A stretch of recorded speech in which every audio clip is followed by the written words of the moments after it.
Padre Santo, pedimos la operación del Espíritu Santo sobre nosotros, sobre cada uno, para que no solamente les des o nos des el conocimiento de tu verdad bíblica, sino la convicción y el santo temor a Dios, para que vivamos vidas santas y para los que no te conocen aún, que te conozcan a través de estos estudios. Y eso te lo pedimos en el precioso nombre de nuestro Señor Jesucristo. Amén. Muy bien. La primera, entonces estábamos hablando de 10 puntos principales, ¿no es verdad? Estamos hablando de 2 Fs, la fe, la familia, y luego se nos convirtieron en 8 Ps. La primera P es la plegaria. La segunda P es la preparación remota. Pueden escribir entre paréntesis el conocimiento profundo de las Sagradas Escrituras. Luego la preparación inmediata, que es la preparación académica de las materias que se necesitan para que un pastor se convierta en un pastor idóneo y que pueda representar al Santo Dios en una forma digna, con el conocimiento de Él y de la teología que nos ha revelado el Espíritu Santo a través de la Biblia. Luego de la siguiente P es la preparación para predicar. La preparación para predicar es importante y les dije ayer que tomaría como 2 días. Eso no es completamente correcto. Toma aproximadamente 5 días. El primer día, obviamente, es el análisis del texto que se va a hacer, leyéndolo como si fuera para él. ¿Qué es lo que Dios me está diciendo a través de este pasaje? Luego debe hacer leerlo nuevamente buscando concordancias de qué se trata, haciendo un análisis. Y eso toma fácilmente otra tarde o otra mañana. Luego adquiere el tema principal y la persona, el pastor, comienza a analizar con otras personas y ver otras opiniones. Y luego hace un esquema del tema principal, de qué habla una exégesis y una hermenéutica clara de qué dice cada punto en las Sagradas, en ese tema, y qué dice dentro del contexto. Luego que ha hecho eso, comienza a escribir su sermón. Algunos escriben, yo solamente escribo los puntos principales porque no sé leer. Cuando leo, la gente pierde el interés. Entonces, tengo que memorizar la mayor parte, pero me cuesta más trabajo porque obviamente tengo que repetir y ver si entiendo el tema. Luego, una vez que hace eso, va a leer cantidades de comentarios, a ver si él está solito haciendo estas afirmaciones o si hay más gente que esté de acuerdo. Y si está solo y convencido por el Espíritu Santo, ver por qué está solo y buscar hasta que encuentre apoyo en alguien. También. Luego sí escribe su sermón, pero ese sermón ha quedado en su mente toda la semana ora con el sermón, habla con su esposa del sermón, habla con otros hermanos, habla con el copastor, ¿sí? Analiza, porque hay alguien que le va a decir, inclusive con los diáconos, alguien que le va a decir, por ahí no es, yo creo esta opinión. Y ha pasado cantidades de veces que cuando creemos que tenemos toda la razón, realmente una palabrita cambia todo. Y finalmente, y obviamente durante este proceso, está siempre pidiéndole al Espíritu del Santo Dios que lo ilumine y que lo controle. ¿Por qué? Porque como decía R.C. Sproul, no le está predicando a gente, le está predicando al Santo Dios que está escuchando todo y que conoce el trabajo que ha hecho para representarlo dignamente. Y luego, Él es responsable de la presentación del Evangelio claro a las personas que llegan, para que ellos lleguen al conocimiento y convicción de la palabra, para que le den honra y gloria al Santo Dios. No se trata de aparecer muy lindo acá y hablar cosas bonitas, sino de realmente una humillación ante el Santo Dios que escudriña los corazones y las mentes. Es una cuestión seria y normalmente el pastor llega con el corazón quebrantado porque él sabe que él no ha hecho fielmente lo que está predicando y no vive una vida de esa manera. Es ese compromiso del alma del pastor con el Santo Dios. Así que eso toma mucho tiempo. La preparación para predicar. Luego tenemos la predicación. La predicación, y hablamos de la predicación expositiva y la predicación temática. Y el pastor reformado debe estar casado con la predicación expositiva. Debe ser, ese es su fuerte, esa es la norma. Y cuando predica temáticamente, también lo hace expositivamente, y entonces vamos a ver un poco de qué es esa predicación expositiva, cómo se diferencia de la predicación temática. Después de esto viene la preparación para el servicio. ¿Sí? Tiene que reunirse con las personas encargadas de la música, con las personas que van a orar, que concuerde con los puntos básicos de la predicación. Y luego viene la preparación para... No, antes del paperwork.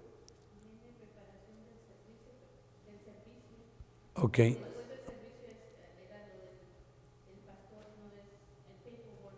No, después de esa P es el pastoreo, perdón. Sí, es que se me olvidó. El pastoreo. El pastoreo es la atención que se le debe dar a las ovejas y el trabajo de evangelismo. Si un pastor viene solamente a predicar y predica, pero no hace evangelismo, no busca a las ovejas, no tiene estudios bíblicos en algún sitio donde gente comience a llegar y escuchar la palabra de Dios, pero solamente es predicador, el tal no es pastor, es el predicador. O sea que no está haciendo la función. Tiene que ser un pastor que está haciendo evangelización y que está motivado de hablar por teléfono con las ovejas. Sí, el pastor debe estar atento. Sí, es increíble que R.C. Sproul, que él mismo no se llamaba pastor, decía, a mí me obligaron a abrir esta iglesia por la fama que tengo y por los conocimientos que tengo. Y yo le dije a la iglesia, yo no puedo ser pastor porque realmente no tengo el tiempo, pero voy a ser el predicador. Sin embargo, él hacía el trabajo del pastor. Él, un hombre como él, llamándonos a la casa, escribiéndonos cartas, comunicándose de vez en cuando con personas, ¿sí? Salir a cenar con nosotros de vez en cuando. Es una gran cantidad lo que uno aprende del pastor cuando hay ese medio de comunicación. O sea que esa parte, esa P del pastoreo es extraordinariamente importante para el pastor. Por otra parte, no es la más importante.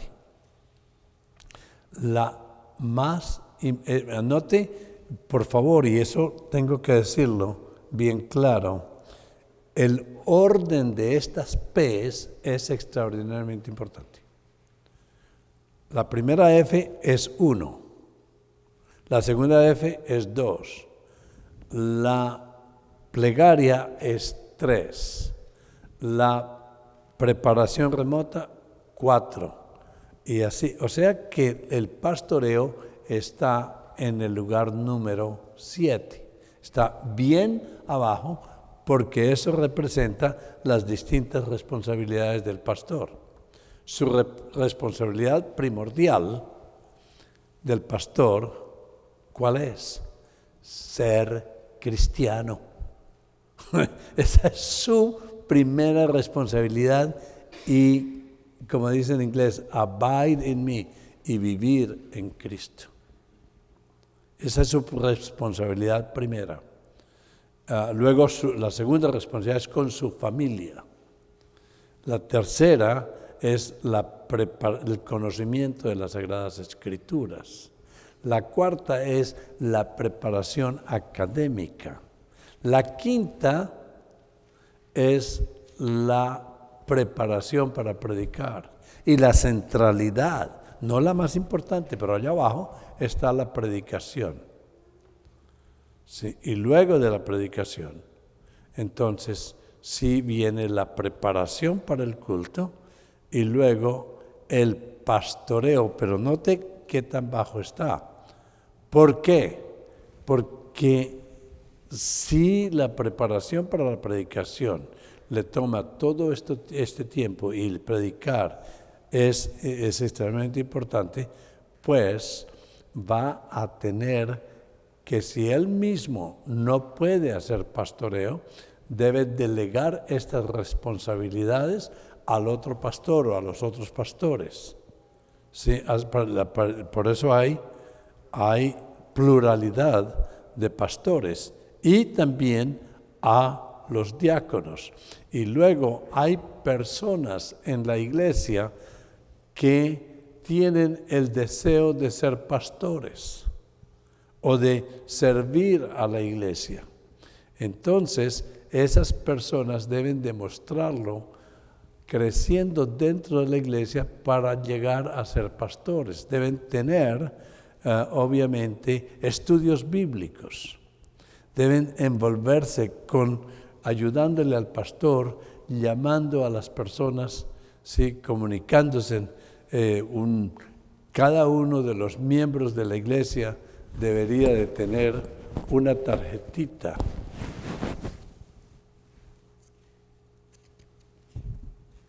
y en la tarjetita debe decir la dirección de la iglesia, el teléfono de la iglesia, el nombre del pastor.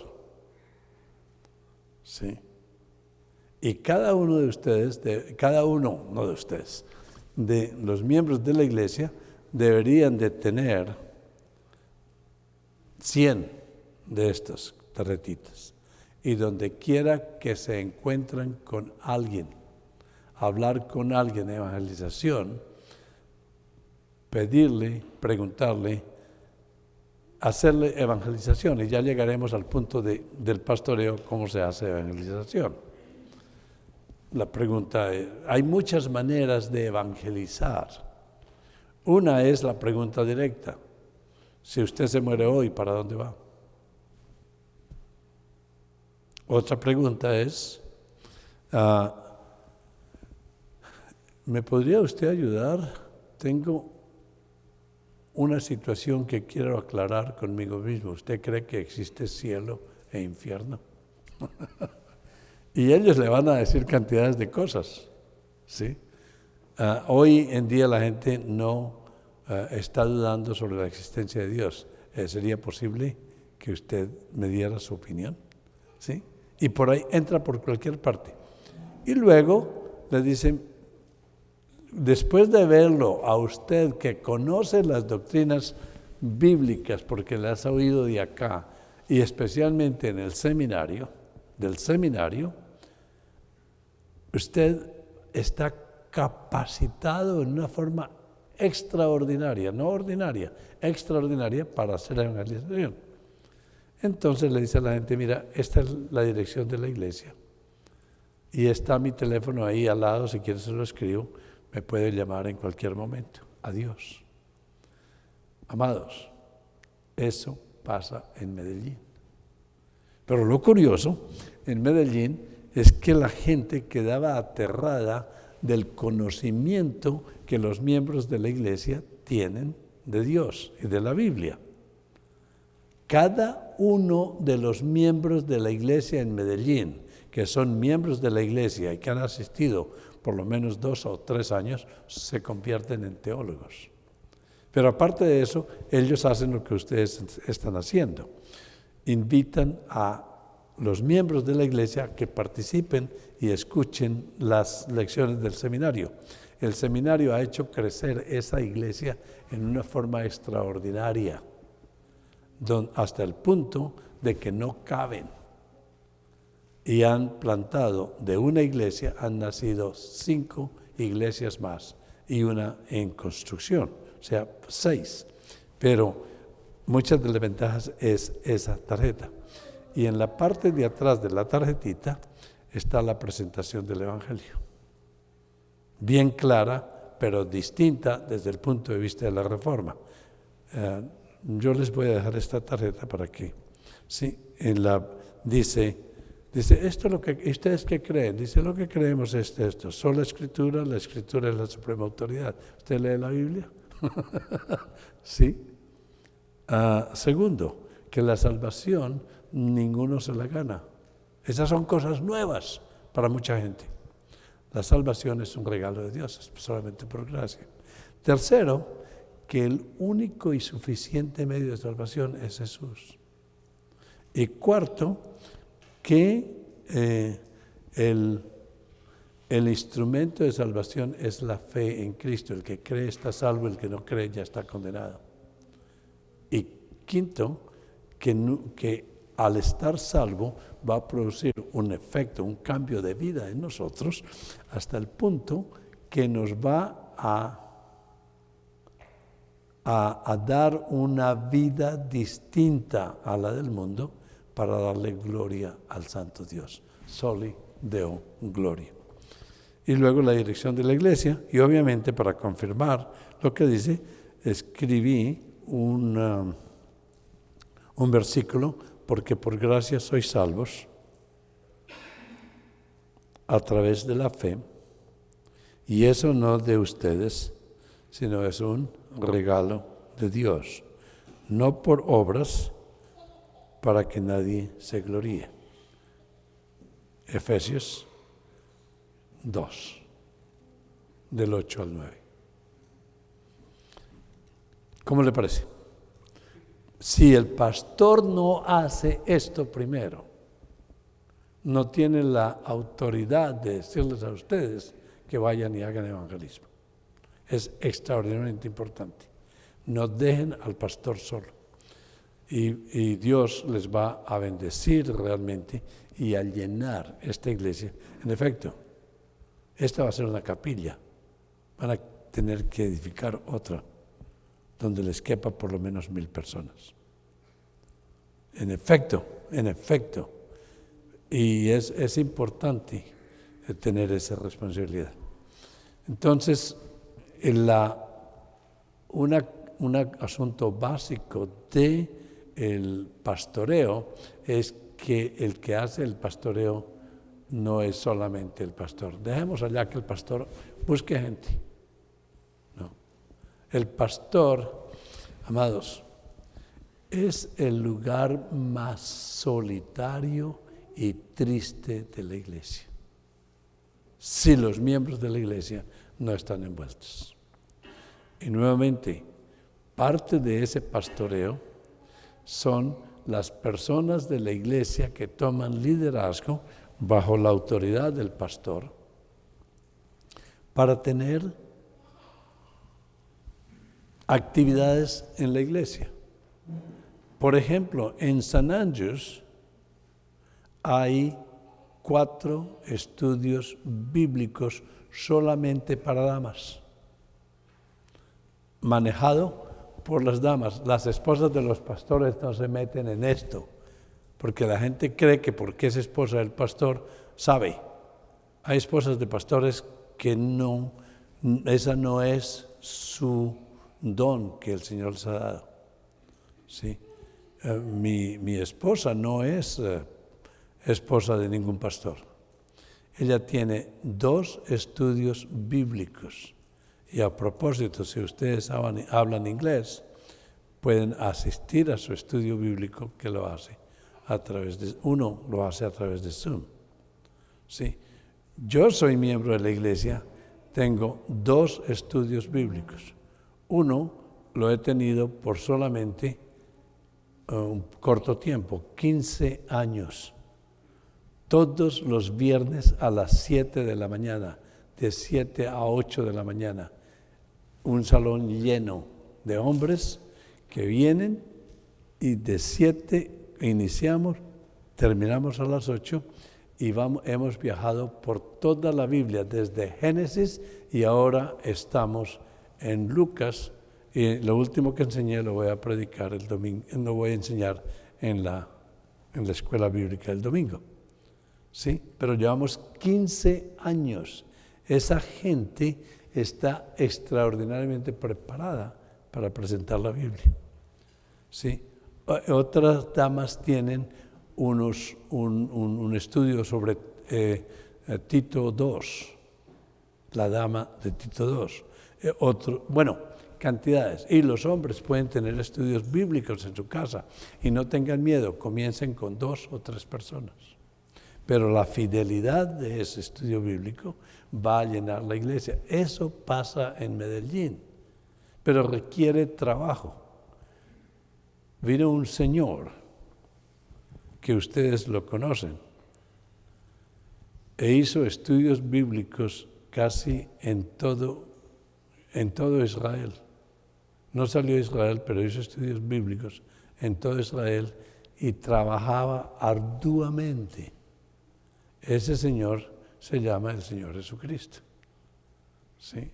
O sea que su trabajo no era sentarse y esperar que otros vengan. Y luego pues, ven a Pablo y a Pedro y a toda esta gente, ¿sí? Y discípulos, muchos discípulos, inclusive parejas que cita el libro de los Hechos. Bueno, el pastoreo. Y luego, finalmente, paperwork, la papelería, la importancia de los negocios, de todo lo que hay que hacer en la iglesia. Y esas son cosas, están bien abajo, porque son cosas que la iglesia debe participar. Vamos a ver en qué le podemos ayudar. Pastor, hoy le voy a dedicar 2 horas al Santo Dios en el trabajo de la iglesia. ¿Qué hay que hacer allá? ¿Cómo le puedo ayudar? ¿Cómo podemos ayudar a reparar un aire acondicionado? ¿Cómo podemos hacer algo? Oh, lo siento mucho, pero yo no tengo tiempo, tengo que hacer plata. Sí, mi trabajo no me lo permite. Después del trabajo, pastor, tengo 3 horas. ¿Qué necesita hacer? Usted no se preocupe, solamente dígame. Sí, porque si no, el pastor es una persona sola. Es una de las posiciones más tristes. tener una comunidad de cristianos donde Dios nos dice que si realmente somos cristianos, debemos amarnos los unos a los otros. Y le dice, pastor, qué tan bueno eres, lo amo, pero no tengo tiempo para ayudarle. Haga lo que usted tiene que hacer solo. Eso es básicamente el mensaje que se le manda. Entonces, ahí están las dos Fs y las 8 Ps, pero note que no solamente estamos hablando de un pastor reformado, sino estamos hablando de una iglesia reformada. Sí. Bueno, la primera letra F es fe. Y la palabra fe es muy peligrosa. Casi todo el mundo tiene fe. Unos tienen fe en sí mismos. Me va a ir bien porque yo tengo mucha fe. Tengo esta inspiración por dentro y este poder que yo voy a hacer lo que quiera y todo me va a salir bien.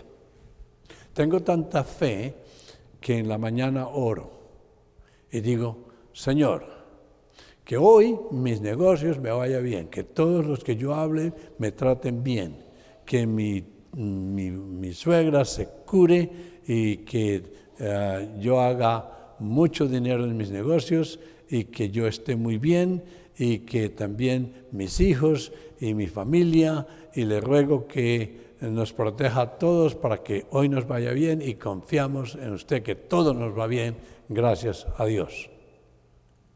Eso es una blasfemia. Eso es una blasfemia. Eso no es orar. Eso no es fe. Eso es fe en la habilidad que uno tiene para tener su propia autosuficiencia. Y realmente la fe viene principalmente de conocer quién es Dios y la soberanía del Santo Dios. Dios está encargado de todo. No hay nada, absolutamente nada, que escape el dominio del Santo Dios. ¿Saben ustedes que Dios está en todas partes y el infierno es su infierno? Y el diablo es su diablo. Nadie ni nada puede hacer nada sin la soberanía del Santo Dios que está encargado de todo.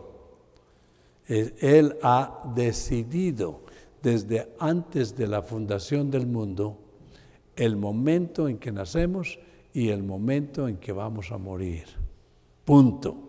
Nadie va a vivir un segundo más del que ha sido determinado por Dios. Y respecto a la salvación, Dios está encargado de la fe que nos da. Nosotros no podemos tener fe por nosotros mismos. Voy a creer en Dios cuando se me venga en gana o después de que haga todo lo malo que quiero hacer y luego sí creo. Esa persona no tiene ni idea de lo que es fe. Una persona reformada sabe que esa fe es un regalo de Dios y que Dios está encargado de su fe, o de darle fe o de no darle fe. Eso no quita la responsabilidad humana. Tenemos la soberanía de Dios que ha decidido desde antes de la fundación del mundo todo lo que va a pasar y todo lo que vamos a creer y todo lo que vamos a hacer. Y aparte de eso, le da al hombre la responsabilidad humana. Ya llegaremos a citar pasajes bíblicos sobre esto. Pero, y si tienen preguntas, pues pueden hacerlas en cualquier momento. Cuando hablamos de la soberanía de Dios, es lo que Dios ha decidido una vez para siempre desde antes de la fundación del mundo.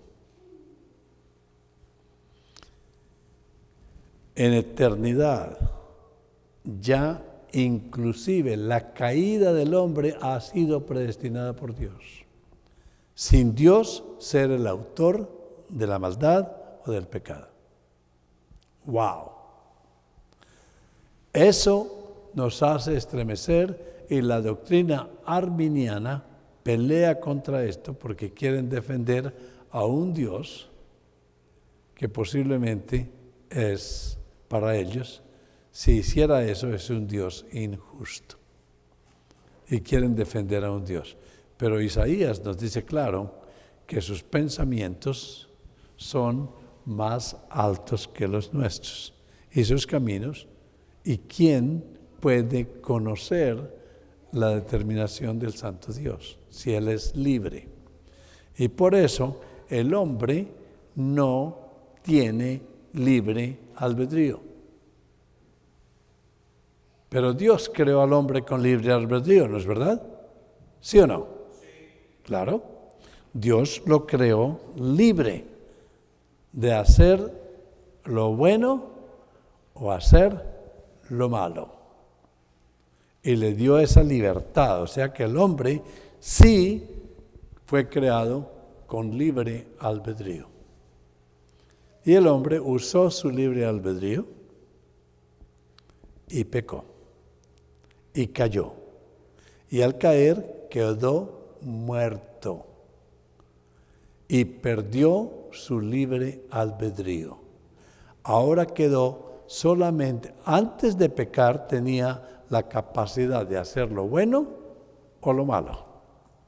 Ahora quedó con la capacidad de hacer solamente lo malo. Y lo que cree que hace malo, que hace bueno, esto es lo malo. Todo de aquí para abajo es malo y de aquí para arriba es bueno.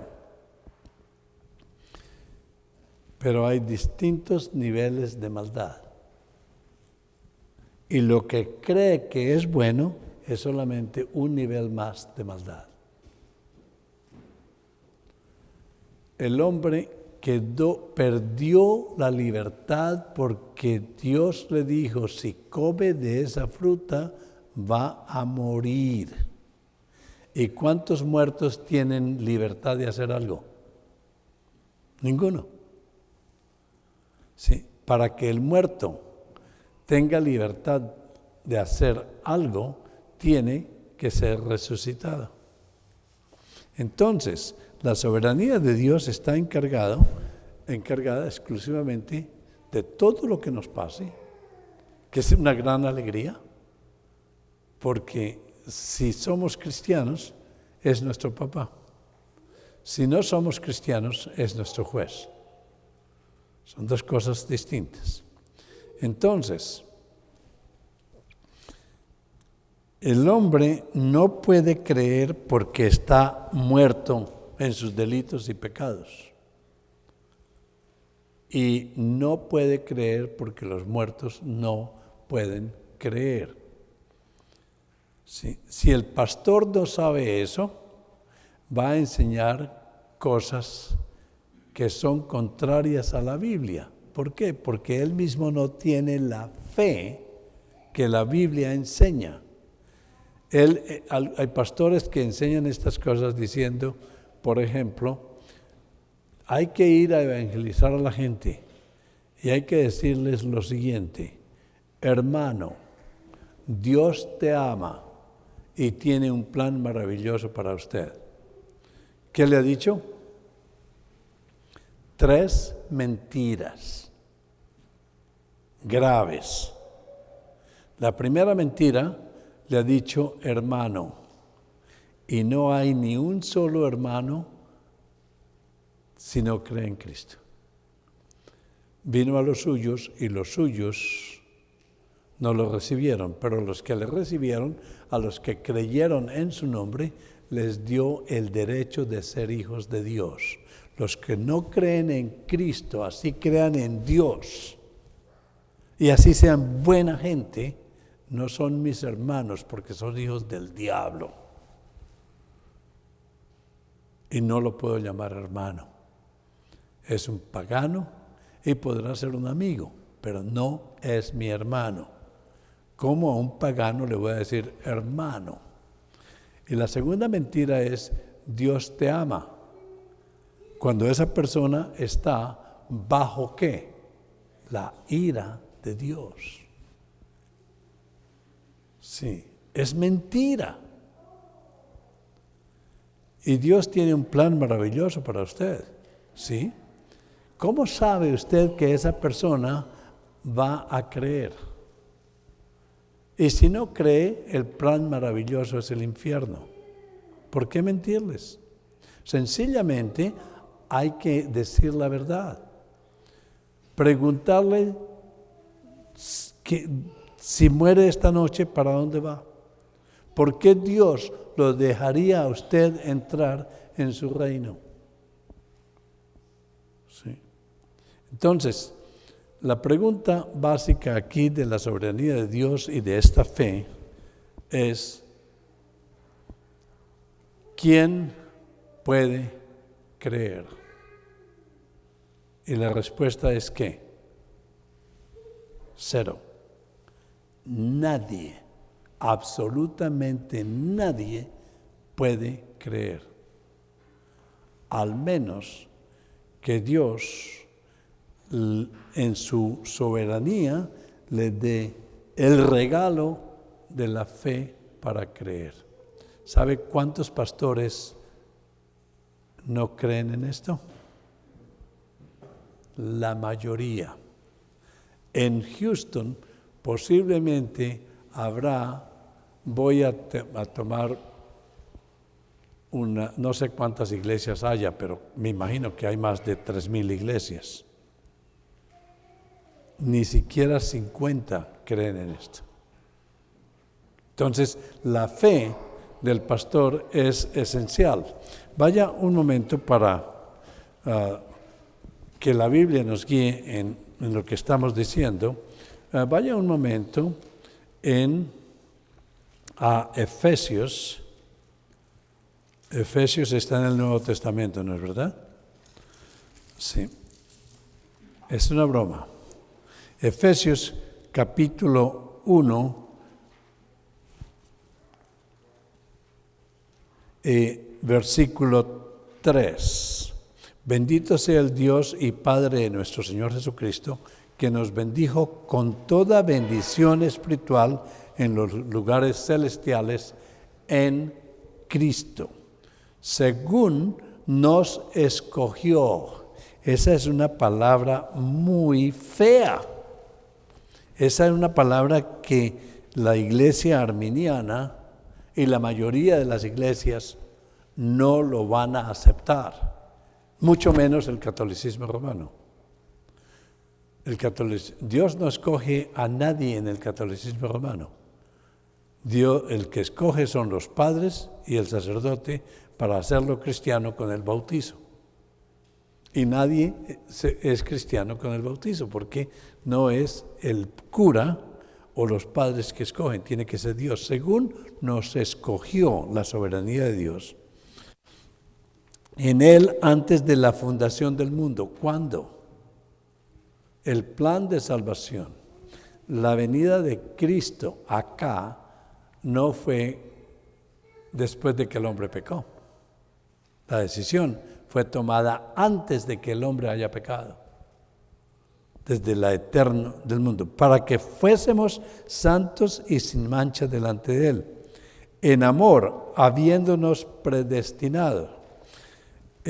Prácticamente el pastor reformado tiene que creer en la predestinación, pero si el pastor no cree en la predestinación, lo que debería de hacer es quitar encuentre esto de escoger o de predestinación o elección en la Biblia, lo que debe hacer es arrancar esa página de la Biblia. ¿Sí? Y sigue arrancando páginas y cuando termina con una Biblia así de pequeña. Porque desde el Antiguo Testamento hasta el Nuevo Testamento no se escapa. Escogió a Siria en Isaías capítulo 10 del versículo 5 en adelante, bajo su soberanía, dice, maldita Siria. Y luego dice, tú serás mi arma para castigar al pueblo de Israel. Y la Biblia misma dice que los sirianos ni siquiera sabían que ellos iban a hacer eso, ni lo querían hacer. Pero es la autoridad y la soberanía del Santo Dios. Está en todas partes. Pero ahí.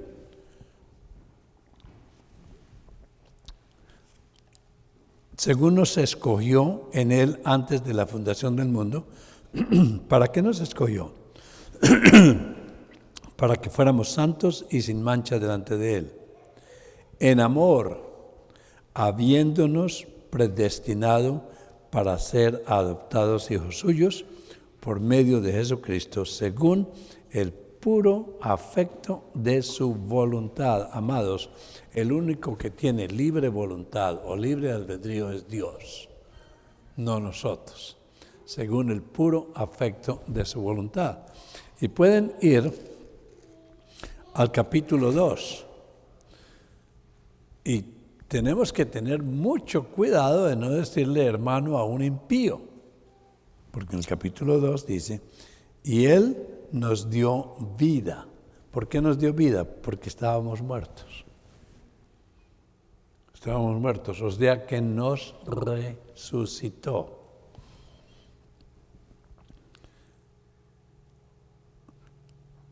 En vuestros delitos y pecados, en los cuales estuviste en otro tiempo siguiendo la corriente de este mundo, conforme al príncipe de la potestad del aire, el espíritu que ahora opera en los hijos de desobediencia.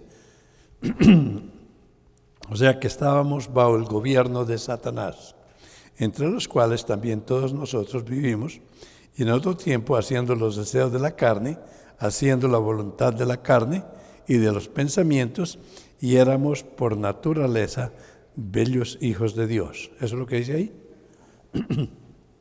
Estábamos bajo la ira, el odio del Santo Dios. Lo mismo que los demás. Y luego ese bellísimo pero. Pero yo que decidí creer y ser bueno, eso no dice ahí. Pero Dios, no yo, Dios que es rico en misericordia, es por misericordia, por su gran amor con que nos amó, aun estando nosotros muertos en pecados, nos dio vida juntamente con Cristo. Y si no lo entendió, lo escribe nuevamente, por gracia sois salvos, es un regalo de Dios. Y juntamente con Él nos resucitó y asimismo nos hizo sentar en lugares celestiales con Cristo, para mostrar en los siglos venideros la abundante riqueza de su gracia, en su bondad para con nosotros en Cristo Jesús. Porque por justicia sois salvos. ¿Eso dice ahí? Por justicia no somos salvos. Somos salvos por gracia. Si fuera por justicia, estaríamos todos en el infierno. Por gracia sois salvos. ¿Y cuál es el instrumento? La fe. Por medio de la fe. Y esto no de vosotros, pues nuevamente es un regalo de Dios, es un don de Dios. No por obras. Nadie puede creer por obras. Es que ya casi es cristiano, sígalo empujando que ya está llegando. No, no hay tal. O es o no es. Nadie es medio cristiano. Por gracia sois salvos, por medio de la fe, esto no de vosotros, es un don de Dios. no por obras para que nadie se gloríe, porque somos hechuras suyas, creadas en Cristo Jesús para buenas obras, las cuales Dios preparó de antemano para que anduviésemos en ellas. Nos creó, estábamos muertos, y nos regeneró, nos dio vida. Y cuando le dio vida, saltó de aquí y ahora se paró acá. Ahora tiene libre albedrío, porque está vivo nuevamente. Aquí solamente podía escoger distintos niveles de pecado. ¿Sí? Ve un pobre en la calle, le da dinero, le da un sándwich y va caminando en su auto otra vez, y en minutos, ¿qué está pensando? ¿Qué tan bueno soy? No puedo esperar para decirle a alguien lo que hice. Eso es pecado. Darle eso a ese pobre es pecado, porque no le está dando gloria a Dios, se está dando gloria a sí mismo. ¿Sí? Algo que parece bueno, pero es pecado. El querer hacer cosas buenas para salvarse es pecado, porque nadie puede hacer nada bueno. Hebreos, sin fe es ¿qué? Imposible agradar a Dios.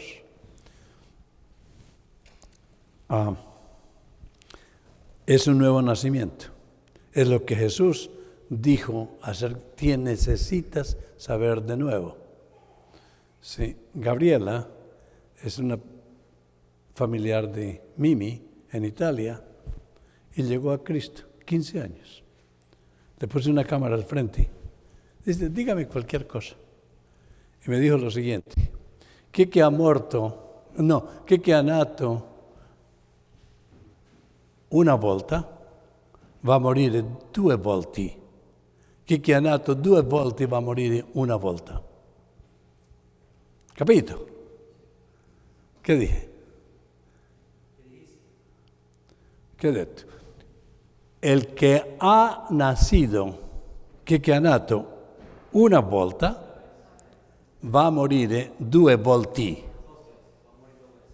Chi che ha nato 2 volte va a morire una volta. Si no nace de nuevo, va a morir carnalmente y va a morir por la eternidad en el infierno. Una chica de 15 años que llega a Cristo y lo primero que dice es eso, porque sabe que antes estaba muerto en sus delitos y pecados. En Juan capítulo 1 del 10, 11 y 12, ya se lo cité, dice, vino a los suyos y los suyos no le recibieron, pero los que le recibieron, a los que creyeron en su nombre, a ellos les dio la autoridad de ser hechos hijos de Dios. Sí, entonces está diciendo que es por la fe. La pregunta es los que creyeron en su nombre, pero ya dijimos que nadie puede creer. Entonces, ¿qué vamos a hacer?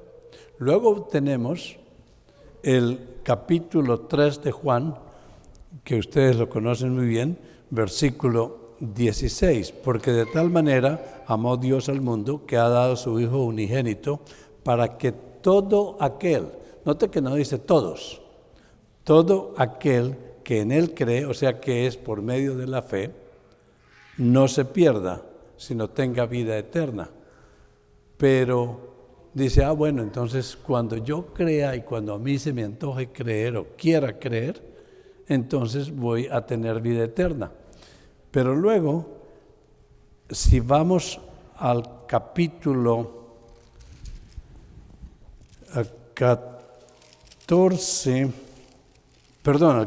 6 de Juan,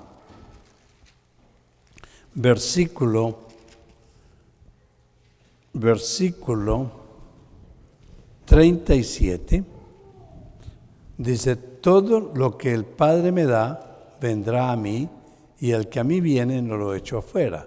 O sea que no es por voluntad mía, sino lo que el Padre me da. Esa es la fe bíblica. Pero luego en el versículo 44, la primera palabra le responde a la pregunta de ¿quién puede creer? ¿Qué dice la Biblia?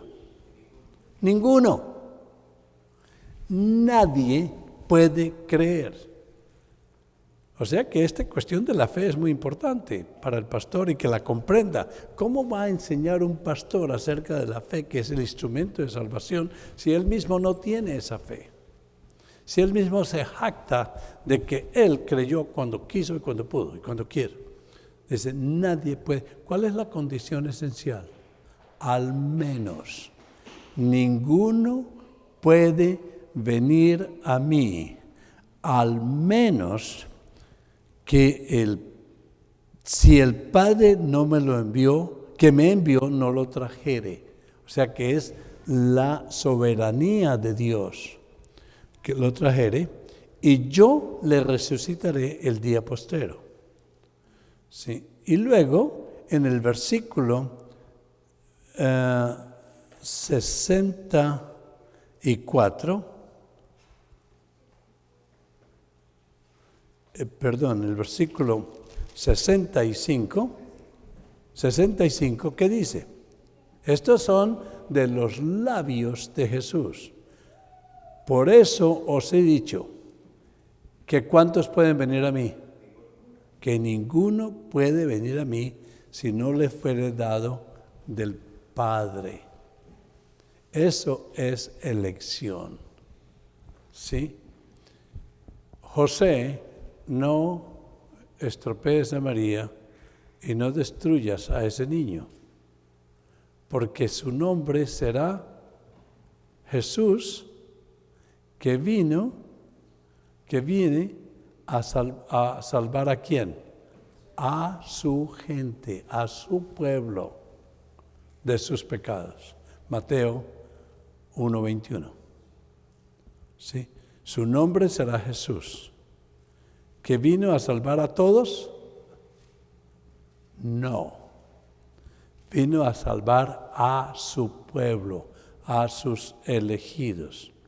Y luego el Señor Jesús, en el capítulo, no voy a leerlo todo porque nunca terminaremos, capítulo 3 de Juan, versículo 8, nuevamente llega el fariseo a decirle a Jesús, lo felicito porque usted sí es extraordinario, ha hecho tantas cosas, bla, bla, bla. Y Jesús le dice, muchas gracias, señor Nicodemos, es fantástico que por lo menos alguien reconoce lo que... No, nada de eso. Le dice, si quieres ver el reino de Dios, para entrar en el reino de Dios, para ver el reino de Dios, hay que nacer de nuevo. Estás muerto y hay que ser regenerado. Génesis es la creación del mundo y de la vida. Este es un nuevo Génesis para la persona que está muerta en sus delitos. Regenerado. Tiene que tener vida nuevamente. De lo contrario no puede entrar. Y él dice, ¿y cómo es eso? Y se lo repite 2 veces, cambia el verbo. Para ver el reino de los cielos hay que nacer de nuevo, y para entrar al reino de los cielos hay que ver de nuevo. Nadie puede entrar al reino de los cielos y no lo ve. ¿Sí? Bueno, me puedo gastar, se me vienen cantidades de ideas de las predicaciones que he hecho sobre estos versitos y casi me quedo ahí, así que usted me... Sí. Entonces, Jesús le dice, el viento sopla y no sabemos de dónde viene ni de dónde va. Sí. Así es el Espíritu de Dios. En el momento en que usted menos piensa, nació de nuevo. No supo cómo sucedió. Y voy a robar de mi propia predicación o mi propio mensaje del domingo. Hay dos ladrones, ¿sí? Y les voy a mostrar cómo Dios aparece en la escena. Voy a mostrarles a los autores que aparecen aquí. Y lo que no nos damos de cuenta es que de pronto aparece en esa escena el Espíritu Santo. Y el Espíritu Santo va directamente donde el ladrón que ha sido escogido desde antes de la fundación del mundo para ser salvo y lo revive. Y ese hombre nace nuevamente y reconoce toda una teología cristológica de una forma extraordinaria. Y el otro sigue insultando al Señor. Él dice, oye, ¿y tú no tienes temor de Dios? Sí, nosotros merecemos. Reconoce su pecado. Luego, el mismo Jesús. Bueno, y esta ha sido la experiencia casi de todos ustedes. Ustedes nunca supieron cuándo llegó el Espíritu. Y lo cambió de un momento a otro y comenzó a entender todas estas cosas. Y comienza a entender lo que es la verdadera fe. Y es triste que hay muchos pastores que aún no han comprendido la fe. Creen que tienen ellos la autoridad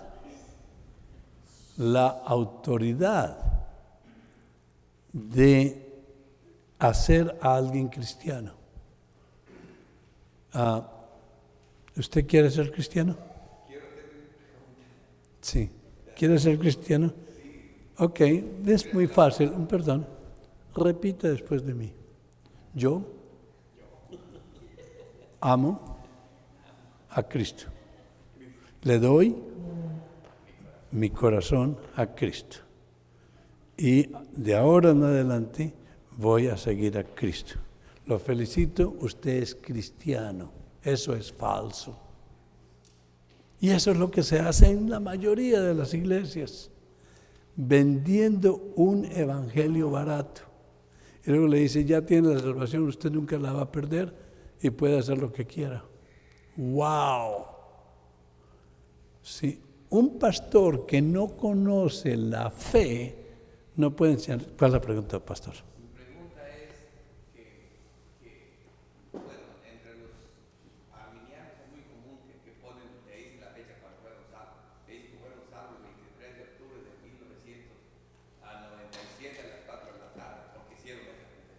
Sí. Pero lo que oigo mucho también algunos pastores reformados decir, yo fui salvo cuando yo tenía 20 años, me acuerdo todavía ese día que yo fui salvo.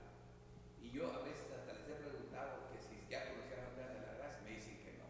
Entonces es muy difícil que uno determine eso, a menos que le haya pasado como Pablo. Pablo sí puede saber cuándo fue salvo. Iba camino a Damasco y ahí llegó. Pero si no les pasó algo así, es muy difícil. Yo no sé cómo. Sí, esa es una pregunta bastante controversial. ¿Tiene 2 horas?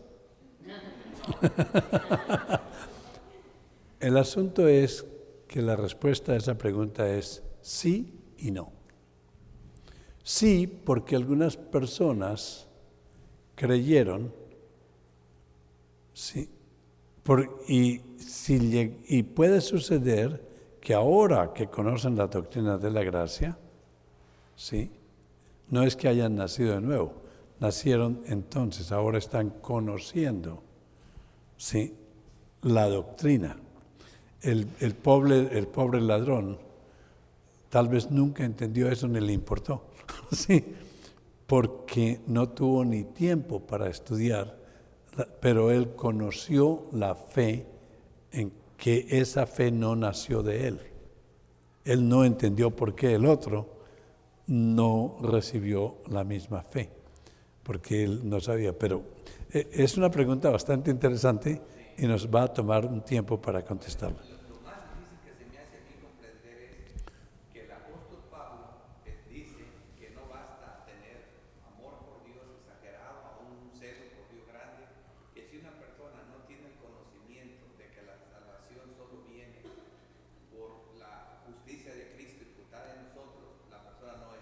Correcto. Entonces, aunque tenga el conocimiento, Correcto. yo digo, si antes tenías el conocimiento que era por las obras, ¿cómo fuiste salvo si todavía no tienes el conocimiento de que es por gracia? Sí, yo creo, yo voy a decirle algo, no me van a creer esto. Yo fui salvo hace más de 2000 años, desde antes de la fundación del mundo, pero llegué a conocer mi salvación cuando Dios me dio la fe para saber, sí, ok, y yo creo que eso les pasó a todos ustedes, sí, pero esa es una buena pregunta y toma tiempo, realmente es extraordinaria, pero menos mal que mañana voy a comer arepas y desayuno con el pastor y vamos a hablar como 1 hora de esto. Sí. Ahora, muchas personas se agarran de Juan 3:16, ¿no es verdad? Y creen que ahí ya, que depende de la persona el que cree, el que cree, el que cree, el que cree. ¿Sí? Pero sucede que el mismo Jesús nos dice que nadie puede creer. O sea, el que cree, cree porque Dios le regaló la fe para creer, para cumplir con su designio eterno de haber escogido a algunos para salvación y a otros no. Veamos, por ejemplo, analicemos un momento ya que llegamos ahí al Juan 3:16. Juan 3:16, primero que todo, dice, porque de tal manera amó Dios al mundo. La palabra mundo tiene 10 definiciones distintas y podríamos seguir buscándole más definiciones. Pero eso quiere decir que Dios amó a personas de todo el mundo, pero no a todos en todo el mundo. ¿Sí? Eso es lo que quiere decir. De tal manera amó Dios al mundo. Eso quiere decir personas, individuos de todo el mundo, pero no todos en todo el mundo. Es un subconjunto de un conjunto universal, que ha dado su Hijo unigénito para que todo aquel que en Él cree va a ser aquellos que Dios les da la fe para creer, porque nadie por su cuenta puede creer porque está muerto. No se pierda, mas tenga vida eterna. Entonces, esto no contradice para nada a las doctrinas de la gracia. Porque Jesús no vino a salvar a todos en todo el mundo. Vino a salvar a los elegidos de Dios. No vino por cabritos. Vino por sus ovejas. Y las ovejas descarriadas. ¿Sí? Veamos, por favor, el capítulo 17 de Juan, y posiblemente nos tome un poquito de tiempo, pero es necesario que la veamos. Es tan importante que esta oración Cristo la dijo o en camino a Getsemaní o cuando terminaron la cena, antes de cantar los himnos, para ir a el valle de Kindred, que está entre Jerusalén y luego el Monte de los Olivos. ¿Cómo me gustaría hacer un viaje con ustedes a Israel? Sí. En el 18 llevé 24 personas. ¡Wow! No quiero mucha gente porque así podemos, pero usted vive el momento. Lleve 12. Sí, no, llevamos 24. Sí. Hagamos, sí, y tengo la posibilidad de hacerlo. Las compañías grandes cobraban lo otro y yo decidí llamar como un seminario reformado y nos dieron un precio increíble y no ganamos nada. Mucha gente quiere hacer dinero con esto. Sí, pero creo que podemos hacerlo y hacerlo en español. Eso sería extraordinario. Bueno, nos gastamos 10 días, pero es increíble la belleza y la Biblia se abre frente a sus ojos. Dice Jesús: Padre, la hora ha llegado, glorifica a tu Hijo para que también tu Hijo te glorifique a ti. Como le has dado potestad sobre toda la carne para que dé vida eterna a todos, ¿no es verdad? Punto. ¿Eso es lo que dice ahí? Come on. Le ha dado potestad para que dé vida eterna a todos. Punto. ¿Hay un punto ahí? Ahí no hay punto. ¿Qué dice? A todos los que le diste. No a todos. No todos. ¿Sí? Es como el mundo. Ha venido a todo el mundo. ¿Sí? A dar vida a quienes? Solamente a los que le diste. Y esta es la vida eterna. Que te conozcan a ti, al único Dios verdadero, y a Jesucristo. Los católicos romanos creen en Dios Padre, Dios Hijo, Dios Espíritu Santo, pero no conocen a Cristo como único y suficiente medio de salvación. O sea que Él se pone a sí mismo ahí, a Jesucristo.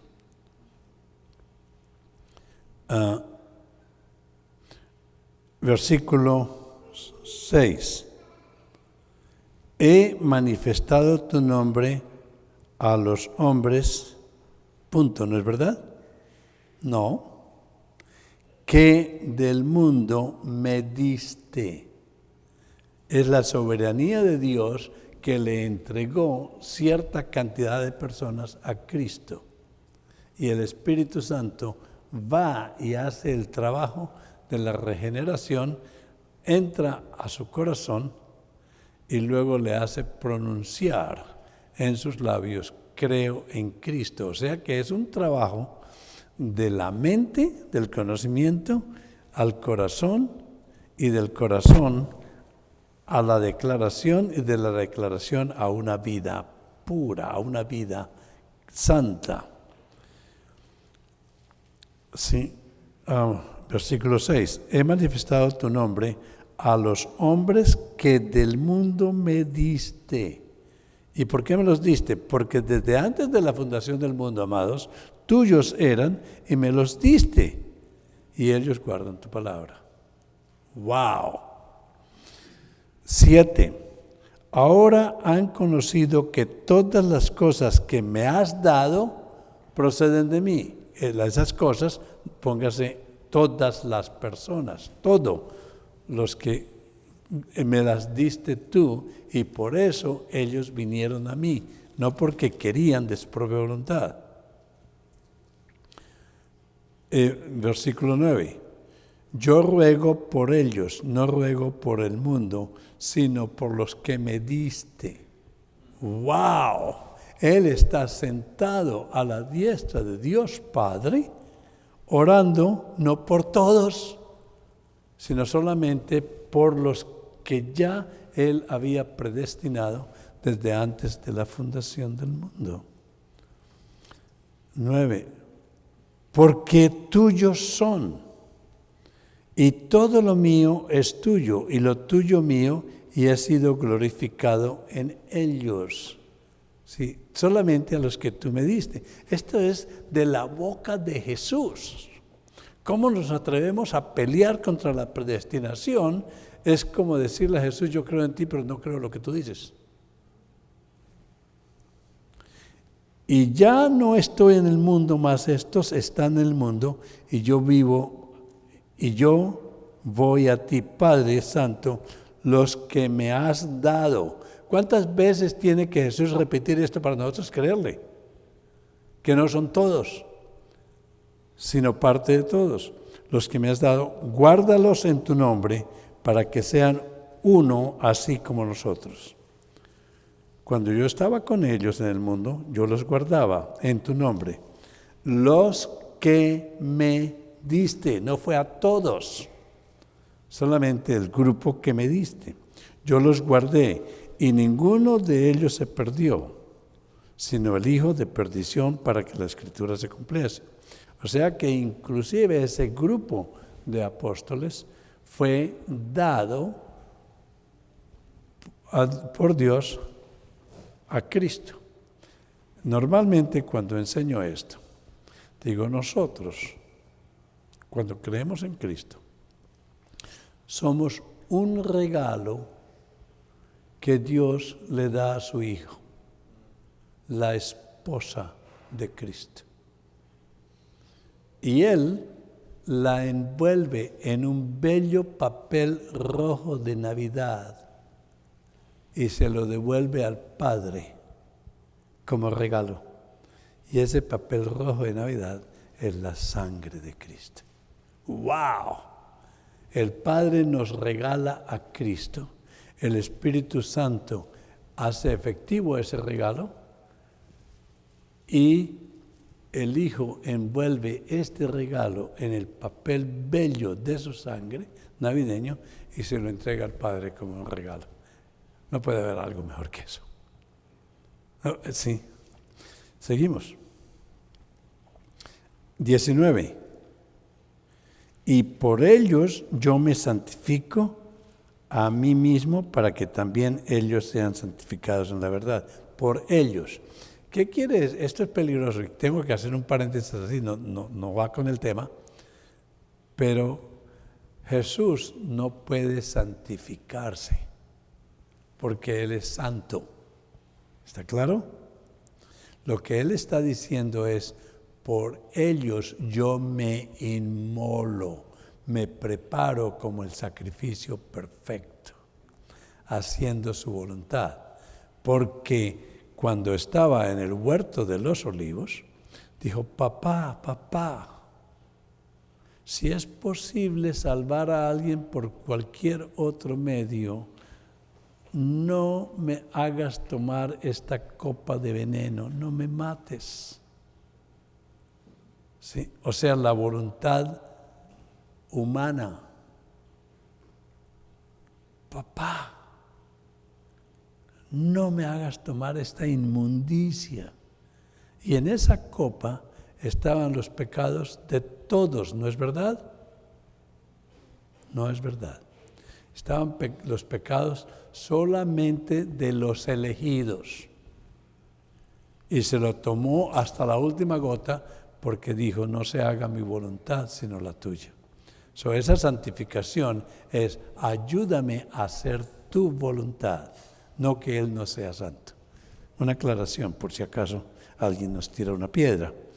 Mas no ruego solamente por esto, sino también los que han de creer en mí por la palabra de ellas. Los que han de creer ya los saca de todos. Mas no ruego solamente para que todos sean uno. ¿Dónde más? 24, Padre, versículo 24, versículo 23. Yo en ellos y tú en mí, para que sean perfectos en unidad, para que el mundo conozca que tú me enviaste y que los has amado a ellos como también a mí has amado. Dios ama a estos individuos del mundo. Padre, 24, aquellos que me has dado, o sea que no son todos en todo el mundo. Quiero que donde yo estoy también ellos estén conmigo. ¿Para qué? Para que vean mi gloria. Es todo acerca de Dios, de la gloria de Dios.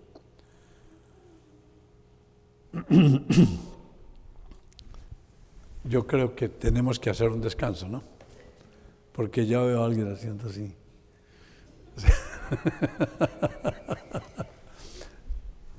¿No les parece esto hermoso? Cuando dice yo en ti, tú en mí, yo en el Padre y el Espíritu Santo en mí, Cuando estamos en Cristo, amados, participamos del amor intertrinitario. Solamente Dios nos puede amar si estamos en Cristo. Él no nos puede amar si no estamos en Cristo. Porque amaría a alguien más que Él. Y solamente Dios no puede amar a nadie más que a Él mismo, eternamente. Porque Él no está subyugado a nadie. Entonces nos ama cuando estamos en Cristo y participamos de ese amor intertrinitario que nunca se va a romper. No es que seamos dioses, sino participamos de esa realidad extraordinaria.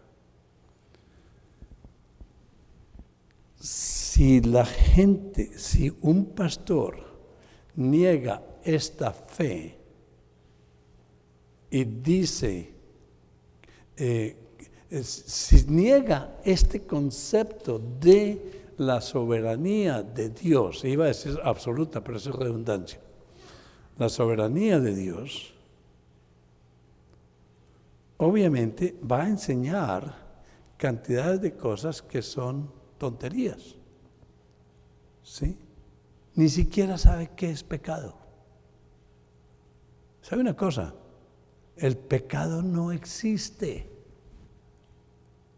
Lo que existe son pecadores que hacen pecados. El pecado no es un sustantivo, es una acción. Y no hay gente que dice, Dios odia al pecado y no al pecador. Eso es falso. Que no hay ni un solo pecado en el infierno. Lo que hay en el infierno son pecadores. ¿Sí?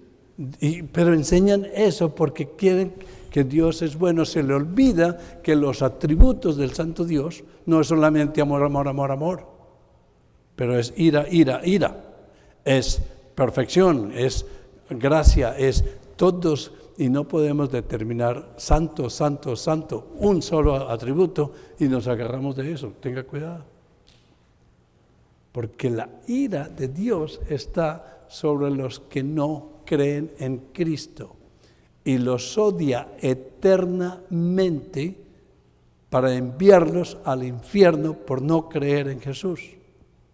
Es la soberanía de Dios que les da la salvación y es la responsabilidad del hombre creer. Y termino aquí porque ¿no les parece a ustedes que estos conceptos son difíciles? Pero eso es lo que la Biblia dice. Cuando Pedro dijo su sermón en el libro de los Hechos, ¿qué dijo? Estos reyes y esos tipos mataron al Rey de Gloria y son responsables por haberlo hecho. Pero ya ellos hicieron lo que Dios había predestinado desde antes de la fundación del mundo, que ellos mataran a su hijo. ¡Wow! Y eso no crea en Dios un monstruo. Bueno, tomamos cafecito colombiano y regresamos en 15 minutos, ¿le parece? Sí, y si hacen preguntas, mientras que están, pueden hacer preguntas los que quieran quedarse. Sí, veo por ahí una mano levantada.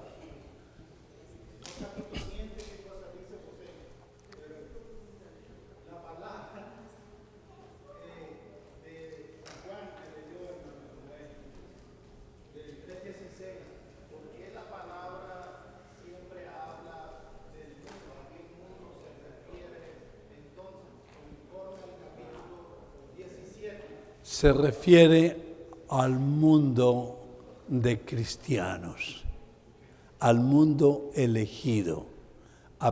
Se refiere a las personas que viven en todos los países del mundo, porque la promesa vino a Abraham para todas las naciones, pero son personas de cada una de esas naciones.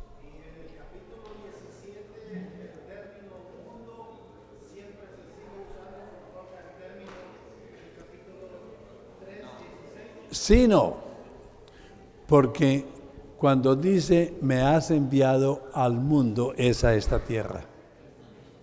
Sí, pero es increíble la cantidad, si nos gastaríamos una hora haciendo las distintas definiciones de mundo. Sí, ¿otra pregunta? Sí creen en la elección, pero ellos dicen, si crees es que eras elegido.